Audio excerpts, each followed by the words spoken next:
दुनिया में रैप्चर के आने के कई वर्षों बाद मानव भक्षी राक्षसी जीव, जिन्हें जले हुए जीव कहा जाता है, जंगलों में घूमते रहते हैं। इसी समय कुछ बचे हुए लोग एक पंथ बनाते हैं जो बोलने को पाप मानते हैं और अपनी स्वर तंत्रिकाओं को हटा देते हैं ताकि वे फिर कभी न बोलें। अजराइल और कीनन उस पंथ से भागने में सफल हो जाते हैं और अब जंगल में अकेले रह रहे हैं। एक दिन एजराइल को पेड़ों के बीच से शोर सुनाई देता है और वह घबरा जाती है, इसलिए वह जल्दी से कीनन द्वारा लगाई गई आग को बुझा देती है। वह अभी भी घबराहट के दौरे के कगार पर है, इसलिए कीनन उसे सांत्वना देता है। उसी समय उन्हें फिर से शोर सुनाई देता है और वे समझ जाते हैं कि यह सीटी की आवाज है, जिसका अर्थ है कि पंथ के सदस्य उनके पीछे आ रहे हैं। कपल भागने लगते हैं और कीनन निर्णय लेता है कि उन्हें अलग हो जाना चाहिए, इसलिए वे विपरीत दिशाओं में भागने लगते हैं। लेकिन जब वह भागने की कोशिश करती है तो दूसरा सदस्य उसे पकड़ लेता है और अजराइल को पता चलता है कि कीनन भी पकड़े गए हैं। फिर उसे और अजराइल को अलग अलग कारों की डिग्गियों में डाल दिया जाता है और ले जाया जाता है। कुछ क्षण बाद कार रुकती है और पंथवादी अजराइल को जंगल में एक विशिष्ट स्थान पर ले जाते हैं। वहां पंथ के और भी सदस्य प्रतीक्षा कर रहे हैं, जिनमें एक नेता जोसेफिन भी शामिल है। अजराइल को एक कुर्सी से बांध दिया जाता है और जोसेफिन उसके पैर पर कट लगा देती है, जिससे उसका खून बहने लगता है। वह उसे बलि के रूप में इस्तेमाल करना चाहती है। अजराइल घबरा जाती है और तब तक खींचती रहती है जब तक कि वह एक आर्मरेस्ट को तोड़ने में सफल नहीं हो जाती।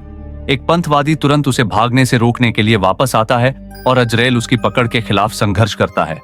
फिर वह आदमी वहां से जाने की कोशिश करता है, तभी जला हुआ जानवर उस पर कूद पड़ता है और उसे खाना शुरू कर देता है। जोसेफिन और अन्य पंथवादी को पता नहीं चलता कि अजराइल चला गया है।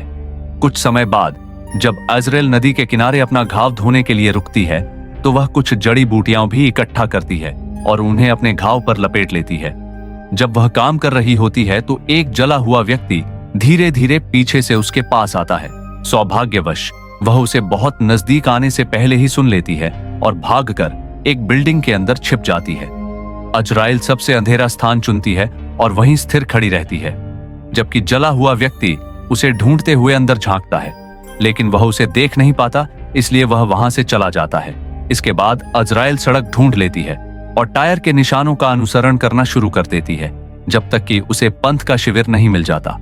अजराइल चुपचाप आगे बढ़ता रहता है तथा गार्ड पर नजर रखता है। एक कार के पीछे छिपने के बाद उसे कीनन का कंगन पड़ा मिलता है। उसी समय जोसेफिन और उसके आदमी वापस आ जाते हैं, इसलिए अजराइल उन पर नजर रखने के लिए फिर से छिपकर घूमता है। कई मिनट के बाद मोमबत्तियां बुझा देती हैं और सभी लोग चले जाते हैं। ठीक समय पर जोसेफिन जांच करने के लिए बाहर आती है, इसलिए अजराइल को नजरों से बचने के लिए इधर उधर घूमते रहना पड़ता है। कुछ समय बाद अचानक जोसेफिन उसके पास आती है और उसे भागने से रोकने के लिए उसके पैर पकड़ लेती है। फिर जोसेफिन ने अजराइल का गला घोंटना शुरू कर दिया। अजराइल उसे धक्का दे दिया और उसके चेहरे पर लात मार दी। हताश अजराइल शिविर में इधर उधर भागता रहता है, कोशिश करता है कि कोई उसे न देखे। जोसेफिन घंटी बजाकर सभी को सचेत करती है और जल्द ही सभी लोग मैसेज देने के लिए अपनी बोतलें और बर्तन पीटना शुरू कर देते हैं। इसलिए वह जल्दी से बाढ़ की ओर जाती है ताकि जल्दी से छेद को खोलकर बाढ़ को पार कर सके। उसका पैर फंस जाता है और एक आदमी उसे पकड़कर वापस खींचने की कोशिश करता है, लेकिन अजराइल तब तक लड़ता रहता है जब तक अपना पैर बाहर नहीं निकाल लेती। एक अन्य पंथ सदस्य ने गोलीबारी शुरू कर दी। हालांकि गोली एक पेड़ पर लगी और अजराइल भागने में सफल हो गया। वह जंगल में तेजी से भागती है जब तक कि अंधेरा नहीं हो जाता। मामला और भी बदतर हो जाता है जब दो जला हुआ प्राणी अजराइल का पीछा करता है। अचानक उसके सामने एक रोशनी प्रकट होती है और कोई बड़ी चीज उसकी ओर आती है। वह गिर जाती है। यह एक ट्रक है जो उससे टकराने से पहले ही रुक जाता है। ड्राइवर बाहर आता है और उसे उठाने की कोशिश करता है तो अजराइल उलझन में पड़ जाता है और उसके किसी भी सवाल का जवाब नहीं दे पाता। अजराइल ट्रक में बैठ जाती है और उसे चलने के लिए उस पर जोर से धक्का मारती है। वह आदमी गाड़ी चलाता है। वह बताता है कि वह सड़क के अंत में रहता है, जहां उसके पास भोजन का भरपूर भंडार है। वे मुश्किल से कुछ मील ही चल पाते हैं कि अचानक ड्राइवर के सिर में गोली लग जाती है। सड़क के बीच में खड़ा पंथवादी एक दो बार और गोली चलाता है, फिर भी उसकी हर गोली चूक जाती है क्योंकि ट्रक नियंत्रण खो चुका होता है। अजराइल गाड़ी चलाने की कोशिश करता है, लेकिन ट्रक उस व्यक्ति को कुचल देता है और फिर दीवार से टकरा जाता है।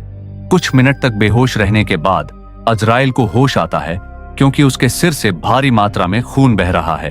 वह ट्रक से कुछ कदम बाहर निकलती है और दर्द से घुटनों के बल गिर जाती है। तभी उसे पता चलता है कि पंथवादी अभी भी जीवित है। अजराइल उस पर कूद पड़ता है और बंदूक के लिए उससे लड़ने लगता है। उसी समय वह गिरी हुई मैगजीन ढूंढती है और पंथवादी के सिर पर 2 बार वार करती है और फिर उसे नीचे गिरा देती है। फिर अजराइल रेंगते हुए बंदूक की ओर जाती है। तभी वह आदमी उसे पीछे से पकड़ लेता है और उसका गला घोंटने की कोशिश करता है। इस संघर्ष में वह गोली चलाने में सफल हो जाती है और अंततः उस आदमी को मार देती है। इसके बाद अजराइल बंदूक लेकर जंगल में घूमता है। वह आग देखकर चौंक जाती है, इसलिए वह धीरे धीरे उसके पास जाती है और पाती है कि पेड़ पर कीनन को कीलों से ठोका गया है। जब वह उसके पास पहुंचने वाली होती है तो गलती से उसका पैर एक जाल पर पड़ जाता है और रस्सी उसके पैर के चारों ओर बंध जाती है, जिससे वह एक शाखा से उल्टी लटक जाती है। तभी एक पंथवादी आता है और बंदूक छीनकर कीनन पर हमला कर देता है। उसी समय हवा बहुत तेजी से बहने लगती है। अजराइल रस्सी पर चढ़ने की कोशिश करती है, लेकिन उसके हाथ और भी अधिक चोटिल हो जाते हैं। अचानक एक जली हुई प्राणी उस आदमी को एक पेड़ से टकराने के लिए मजबूर कर देती है और वह उसको खाने लगती है। वह ठीक समय पर पेड़ के शीर्ष पर पहुंचती है। उनमें से एक जीव शव को लेकर चला जाता है, लेकिन दूसरा जीव कीनान पर कूदकर उसे भी मार डालता है। कुछ समय बाद कीनन का शरीर भी घसीट कर ले जाया जाता है, जबकि तीसरा जानवर पेड़ पर चढ़ना शुरू कर देता है जब वह उसे काटने ही वाला होता है। तो अजराइल रस्सी को उसके गले में डाल देता है और उसे पेड़ से नीचे धकेल देता है।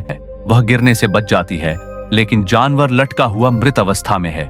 कुछ समय बाद अजराइल बंदूक के साथ पंथवादियों के शिविर में लौटता है और एक पेड़ के पीछे छिप जाता है। वह सीटी बजाकर यह दिखावा करती है कि वह पंथवादियों में से एक है। जल्द ही जोसेफीन अपने एक छोटे समूह को जांच के लिए जंगल में ले आती है, जिससे अजराइल के लिए शिविर में घुसने का रास्ता खुल जाता है। पिछली बार की तरह बाढ़ में उसी छेद का उपयोग करते हुए वह सावधानी से चैपल में प्रवेश करती है और मिरियम को ढूंढती है, जो कमजोर दिखने के लिए अपना गर्भवती पेट दिखाती है। जब अजराइल गोली चलाने में हिचकिचाता है तो मिरियम तुरंत पैन से उसके सिर पर वार करती है। इसके बाद जोसेफिन और उसका ग्रुप अजराइल को जंगल में एक कब्र तक खींच ले जाते हैं। वे उसे ताबूत में डाल देते हैं, जिसे वे जल्दी से बंद कर देते हैं और मिट्टी से ढक देते हैं। अजराइल घबरा जाती है और लकड़ी पर मारने लगती है, लेकिन कोई भी उसकी मदद नहीं करता। जब दफन हो जाता है तो अजराइल के पैरों के पास अचानक एक लालटेन जला दी जाती है, जिससे एक सुरंग दिखाई देती है। अपने साथ लैंटर्न लेकर अजराइल सुरंग के माध्यम से रेंगना शुरू करता है, लेकिन एक जला हुआ प्राणी पाता है। वह तुरंत पलट जाती है और जितनी जल्दी हो सके ताबूत की ओर लौटती है, जबकि वह प्राणी उसका पीछा करता है और जल्द ही उसके ऊपर रेंगता हुआ चला जाता है। अजराइल पुनः सुरंग का प्रयास करती है और इस बार वह भागने में सफल हो जाती है। कुछ क्षण बाद जोसेफीन शोर सुनकर चैपल से बाहर भागती है और यह देखकर भयभीत हो जाती है कि तंबू में आग लग गई है। एक पंथवादी अलार्म बजाता है, जबकि अन्य लोग आग बुझाने का प्रयास करते हैं। हालांकि आग पहले ही शिविर में फैल चुकी है। इससे अजराइल को छिपकर पंथ के सदस्यों पर एक एक करके गोली चलाने का उत्तम अवसर मिल जाता है।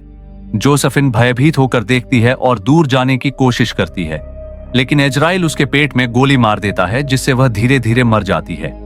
जैसे ही सभी लोग घबरा जाते हैं और भागने की कोशिश करते हैं, आग एक गैस कनस्तर तक पहुंचती है और एक छोटा विस्फोट होता है। तभी अजराइल पुनः चैपल में प्रवेश करती है और मिरियम पीछे से उस पर कूद पड़ती है। जब मिरियम ने दोबारा हमला किया तो अजराइल ने आसानी से उसे चकमा दे दिया और मिरियम को दीवार की ओर धकेलकर उसकी गर्दन पर काट ली। अचानक किसी ने चैपल के क्रॉस पर गोली चला दी। यह जोसेफिन है, जो अपने घाव के कारण बहुत धीरे धीरे चलती है। इसके बाद अजराइल मिरियम का चाकू लेता है और जोसेफिन की गर्दन पर वार करता है। उसी समय बच्चे के रोने की आवाज सुनाई देती है। जोसेफिन अपनी गर्दन से चाकू निकालती है और अंततः मर जाती है। मिरियम भयभीत होकर बिस्तर छोड़ देती है और वह खुद को नष्ट करने के लिए अजराइल की कुल्हाड़ी का उपयोग करती है। अचानक एक तेज हवा चैपल में प्रवेश करती है और सभी मोमबत्तियां बुझा देती हैं। पता चला कि बच्चे का आकार बकरी जैसा है, जो कि एंटी क्राइस्ट जैसा दिखता है, और फिल्म यहीं खत्म हो जाती है। तो दोस्तों, आज के वीडियो में बस इतना ही। अगर आपको यह वीडियो पसंद आया तो कृपया लाइक बटन दबाएं और मेरे चैनल को सब्सक्राइब करना न भूलें। मैं आपसे अगले वीडियो में मिलूंगा।